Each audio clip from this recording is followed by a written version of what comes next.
So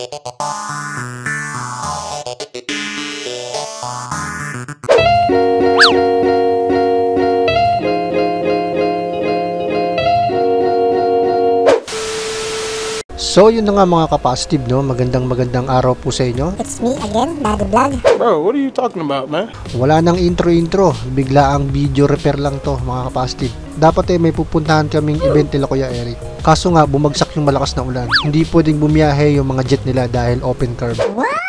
Kaya eto, tambay dito sa headquarters ng Top Gear Bacoor. Naghahanap ng gagawin si Kuya Eric. Parang ako rin pala to, di mapakali pag walang kalikot sa motor. Buti na lang, dala ko yung replacement bearing ko sa mags. Last month ko pa kasi ramdam yung ganit ng ikot sa unahan. Kaya bumili na ako ng replacement. Sakto, hindi na kami tutuloy sa event sa Gentry. Wala ring magawa si Kuya Eric, kaya siya na rin nagpresenta magbaklas ng bearing. Ang galing! Ang galing! So yun na nga mga ka-positive, no? Madali lang magbaklas ng mags ng jet. Gamit ang size 14 at 19mm wrench, kuhaan agad to. Ang pahirap lang talaga dito is yung mismong stock bearing niya. Bali, kailangan ng matindi-tinding palo nito, no? Pero no worries naman ako. Yakang-yaka ni Kuya Eric yan. Tutoy pa lang ako naka-jet na yan. Siya lang naman yung nagmamay-ari ng best toolin at best jet dito sa Cavite. So, let's go. Panoorin natin si Kuya Eric.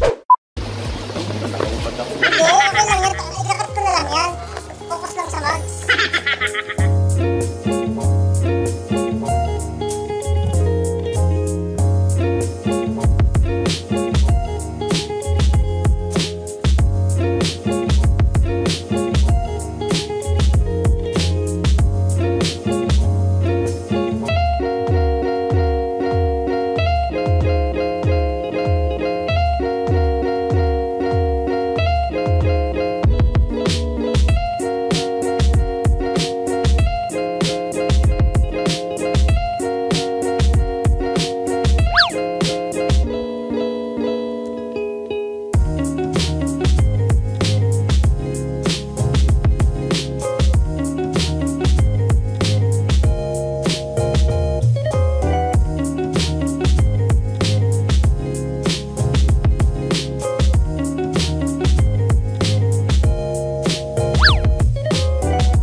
Dyan. Wala, yung kasi durog na eh. Durog na pala eh. Kaya nga eh. Durog na.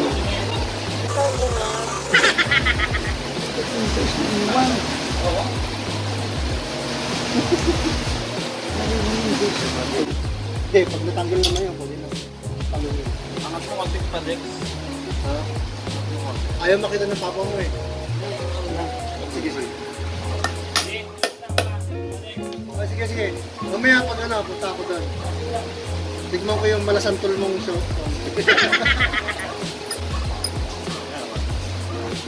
Malasantol eh. Hindi nga show, may tawag sa akin doon eh. Ano? Show. Yan. Naiiwan ang berry. Oh no! Ay, katawan? Oo. Well, durog na talaga. Durog eh, oh. Durog yung bulito sabi mo. Pwede na yung isip yung peno mo pag-patrash ka. Ano? Naramdam ko na. Bumiyaya ko naman. Nagaling yan eh. Oo, nagaling. Hindi, gumagano. Paano ko na-cruise? Papabulos na lang. 15 minutes later. So yun, nahugot na mga ka-positive yung naiwang housing ng bearing sa mags. Sana all.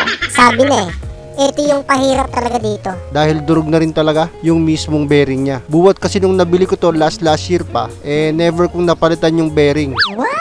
Siguro, ito pa rin yung stock bearing niya, no? At yun nga, syempre, Kuya Eric yan, master legendary sa jet. Madali lang yung nabaklas yung bearing, no? Sa sobrang inis niya binusog niya ng grasa yung buong bearing.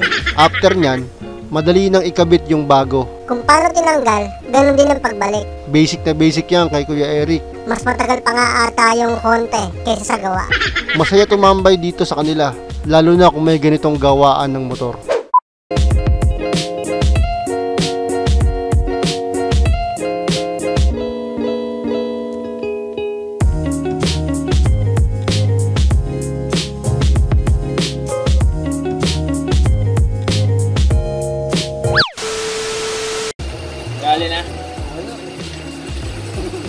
Plus 5 yan. Sa takbo.